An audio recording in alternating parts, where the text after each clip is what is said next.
Parents don't want to be judged. They just want a safe space to kind of relax and sort of tell their stories and figure out different ways. And our job is to facilitate.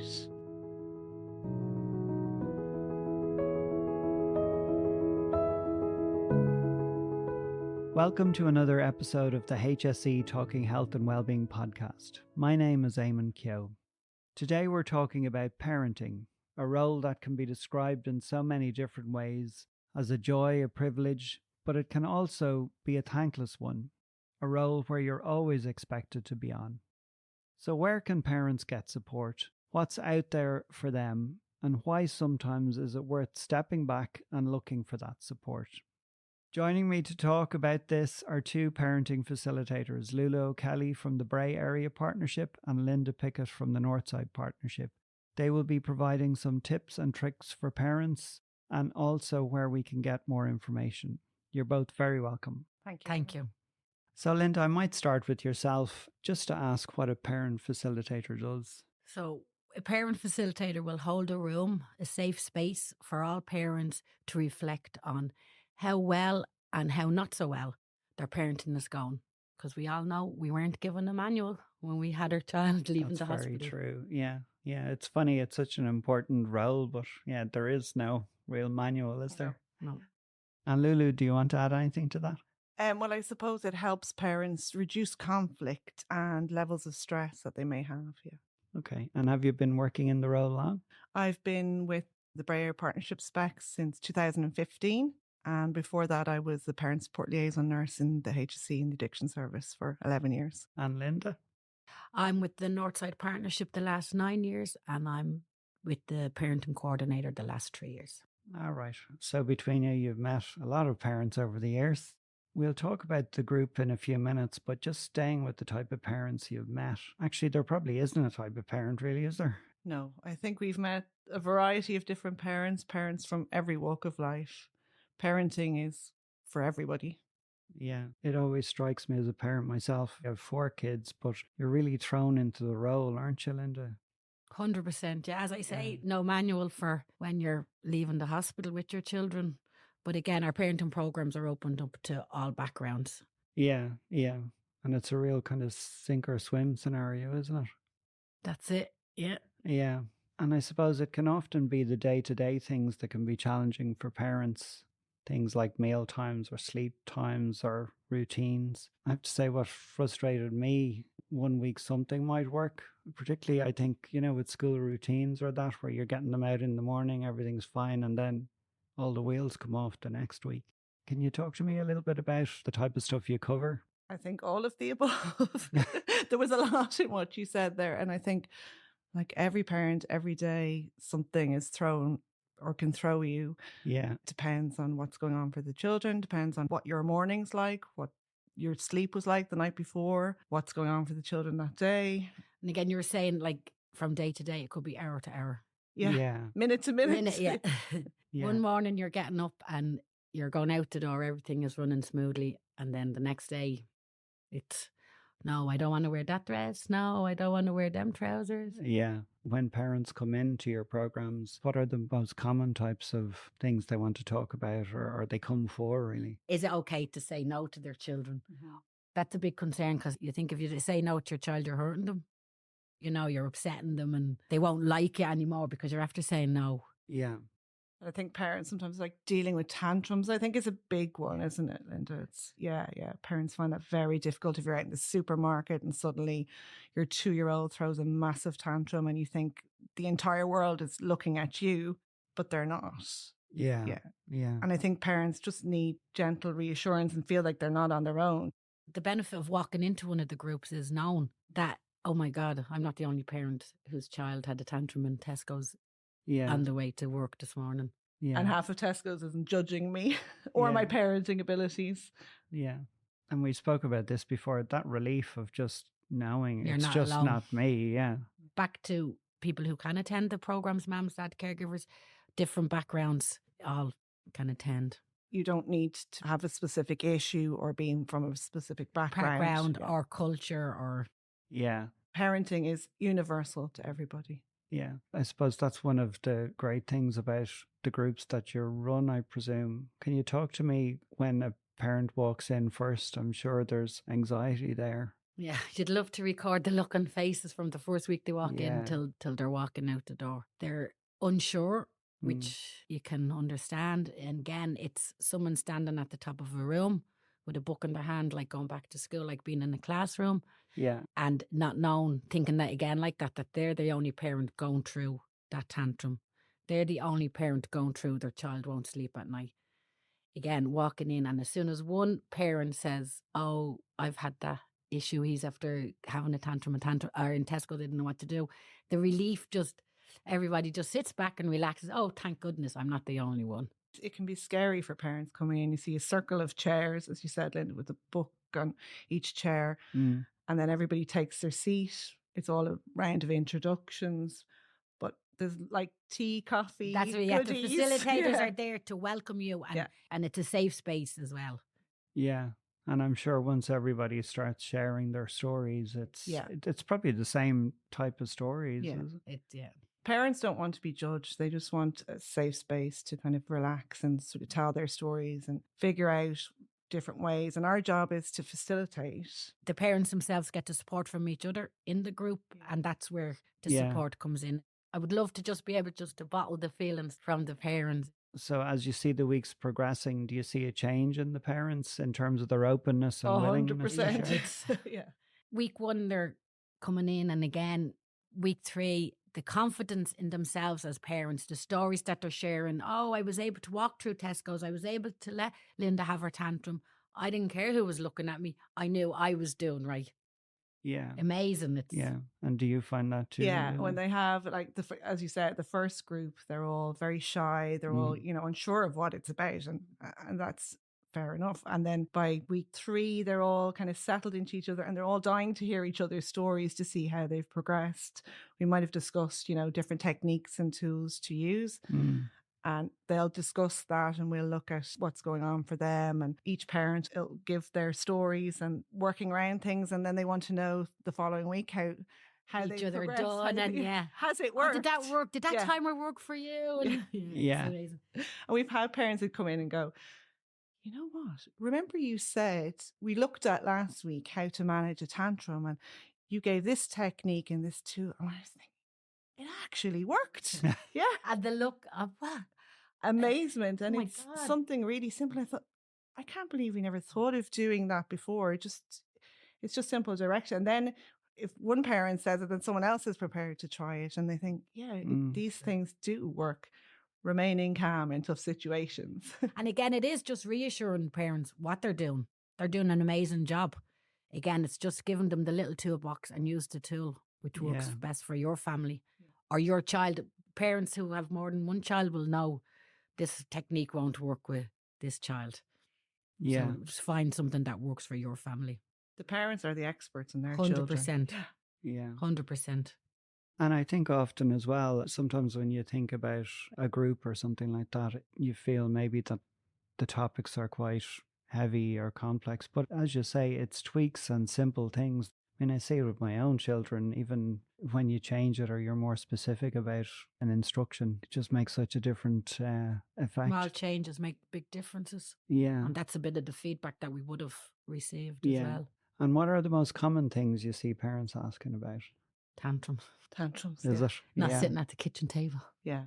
Okay. Getting through a meal. Yeah. It's around meal times. Yeah. Meal routines. Routines, yeah. Bedtime, tantrums. But again, a parent might come in and they don't have mealtime, a family mealtime, breakfast, dinner, lunch. Again, even get dinner together. Yeah. Even for parents, give yourself a break. Yeah. If it's one meal, that's Out of the okay. 3. Yeah. 3 meals a day sitting at the kitchen table, the whole family. You may have teenagers, you may have toddlers. So realistically, having 3 meals at a table would be hard to find. So aim low, set one goal, and Yeah. even say have dinner at the table. Yeah. And for some families, that's a big achievement to sit down at that meal time and have that space, even without the phones, without the technology, to just try and have that family time together. That's a massive, even if you're doing that once a week. Yeah. It's brilliant. Yeah. I mean, they always say, don't they? kids need routine. So even a Yeah. little bit of a routine like Yeah. that Yeah. is We all important. need routines. And just talking about routines for a minute, because it is, as you say, it's hard to get them right. Just in your experience, what's the best way of introducing a routine for a child? As Linda said earlier on, setting your goals, like setting goals for your child. It depends on what routine. If you're looking at a bedtime routine, like structuring that and making sure the child understands Okay. what it's about. So sometimes we would use like picture charts for Yeah. small children. So it's very visual. So what is expected of them before 5 minutes before the television's turned off, that they're Be warned. realistic with the routines as Yeah. well. Yeah. Yeah. And a routine has to work for the whole family. We all have to, not just for your 4-year-old, your 5-year-old. It's for the whole family, mum, dads, whoever is living in the house. The routine has to be for everyone. Yeah. Sometimes if you're not specific enough on a routine, it can be frustrating, I guess. I think that's when the picture charts work really well for the small children. So as I said, the turning off of the television, the warning before it goes off, as we said earlier on. And as I was saying as well, like going to work and you're told, oh, Linda, take your lunch. So I'm asking, oh, is it 5 minutes or is it an hour? Or look, I'll just take 4 hours because I wasn't told how long. And I come back in after 4 hours and I'm in trouble because I overstayed my lunch, but I was not given a specific time. Yeah. So I just took it upon myself to go for the 4 hours. Yeah, that's a really good Children point. are the same. Yeah. They need specific rules as well and routines. Yeah. You never think about that as well. No, Just getting that specific and just being clear as well with your children. Children need clear direction. Yeah, very good. We reassure the parents that what they're doing is a good job. And if we're giving the parents the tools to deal with those situations, to, as I said, remain calm in tough situations where they can see the benefits of it. Yeah, they can stand back. We talk a lot about pressing the pause button, just keeping calm, standing back, looking at what's going on Taking for a your breath. child, looking at what's causing the tantrum, seeing what's behind it, getting down to the child's level and figuring out what's going on, what's behind this, what's causing it. And it allows you that moment, time. They don't want to see that. Yeah. They want a quick fix. Yeah. Boom, fix this quick. This is a parenting program. You tell me you're going to fix it. As you said earlier on, if you're walking along with your child and your child falls over and you go, get up, you're fine, you're grand, you're not hurt, you're fine, quick, come on, let's go. But if I'm walking along with Linda and I fall over and Linda says to me, get up, you're grand, stay there, don't move, I'm going to get you help. If I'm with Linda, Linda's never going to say to me, get up, you're grand, come on, let's go. I'll be like, sorry, I'm not okay, I'm actually not okay. Yeah. And we talk a lot about consequences and rewards. So it's, you always like praise for good behavior. You always see something good, and no matter what type of day you had, there's always one good thing. So say the rewards and consequences. So say your reward could be on the star chart, you got your star. Okay. You got your star, you got your reward because you were good. You earned that. And now you're behaving not the way I want you to behave. And I'm ripping that star back. So parents, that's a big no-no. Yeah. It'd be like me going into work today saying, wow, Linda, you're after doing an amazing job. Here's €100. Me coming in tomorrow, fecking up. Give me back that €100. So it's the same. Don't treat them any differently than you would treat anybody else. Like, I think for some parents as well, they come in and they're trying to figure out what's going on for their children, or, for some parents who might be working, and then we look at kind of playtime with your children. We talk about playing, getting on the ground, being at their level, playing with them. And sometimes parents are tired. They're trying to come in, they're trying to make the dinner, they're trying to make sure the homework's done, 400 things to do. But what we're saying is you don't need to spend 2 hours playing with your child. You can set a timer of 15 minutes, take out a jigsaw, sit on the ground. Once the timer's gone off, that's your time. Then you can go and do your dinner. But the children know, once you've set that clear boundary and said, when the timer goes off in 15 minutes, they don't understand the concept of time. So an hour, 15 minutes, they don't understand which is which. Once they know that the boundary is set. if you can drop the potato peeler and say, show me, oh, wow, that's amazing.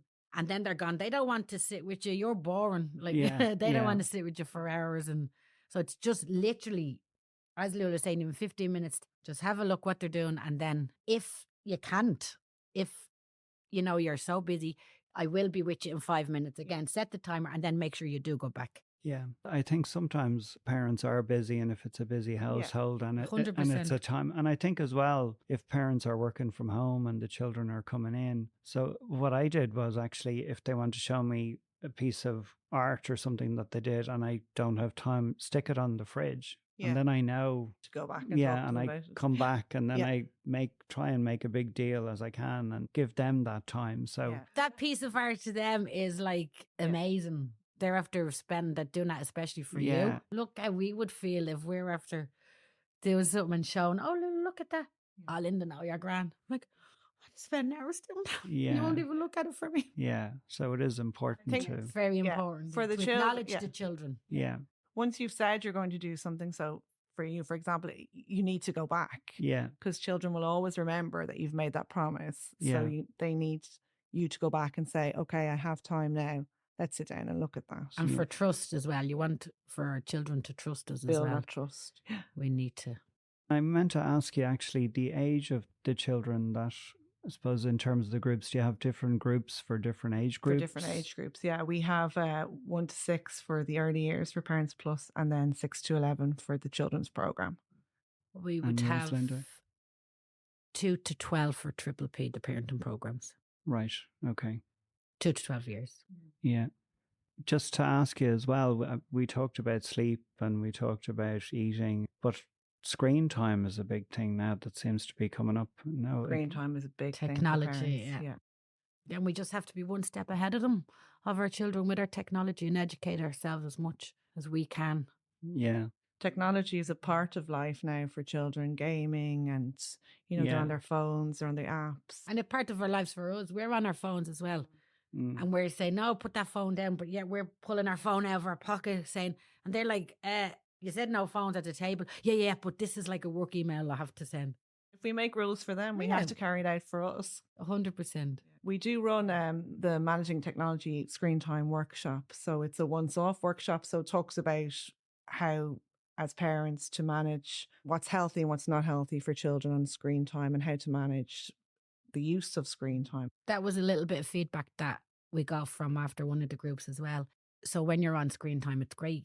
It's educational as well. We've families abroad and it's a great way of communication and for our children as well to communicate. And again, it was just be specific about screen time. If you're saying a program, children know programs could go on for 2 hours or 20 minutes. Just be specific and clear with the time. And so it's 30 minutes or it's 2 episodes of a program. But just be mindful how long the programs are going on for.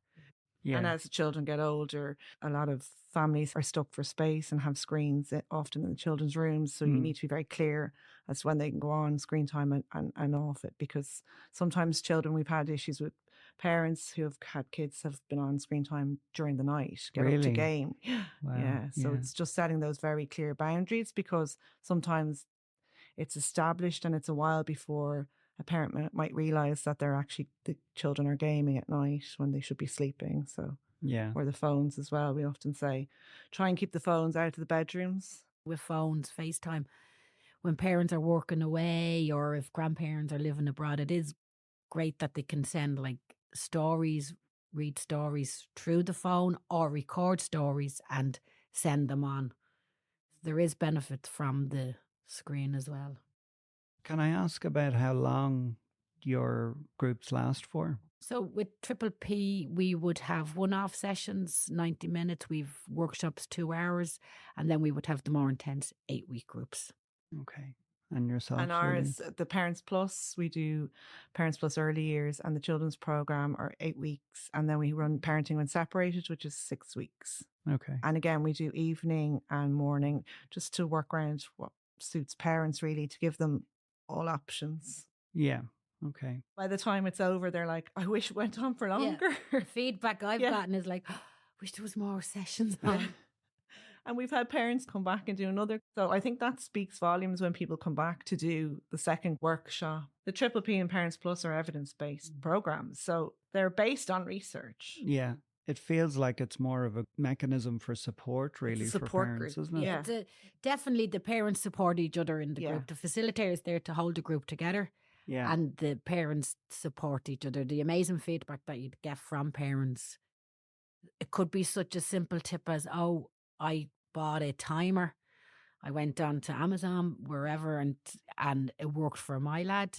I'm not saying it's going to work for yours, and then, oh yeah, I'll give it a try. And like Lulu was saying earlier on, dying to come back the next week. How did you get on with that timer? And asking each other. So the support from each other is amazing, because they're all in the program for the same reason. Nobody's judging each other. They're all just there to support each other. We've had one mom who finished a course actually last night. She said it's actually changed her life. Really? Amazing. Very good. So Linda, what other feedback did you get from parents after they attended the session? So facilitator style and approach was fantastic.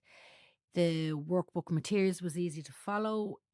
Fear that it was going to be like a classroom setting on week 1, and then week 8 that it was nothing like a classroom setting, that I'm the expert with my own children.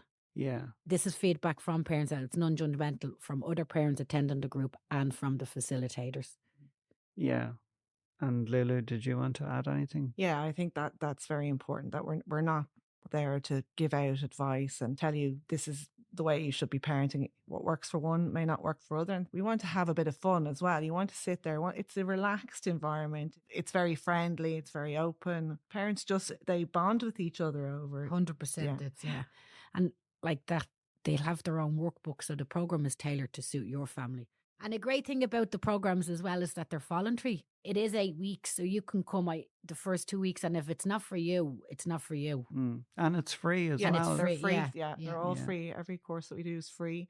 And we have parents come in, and then their sister comes and their friend comes. And I think that speaks volumes, because they recommend it to other people, to people within their family or their friends. Yeah.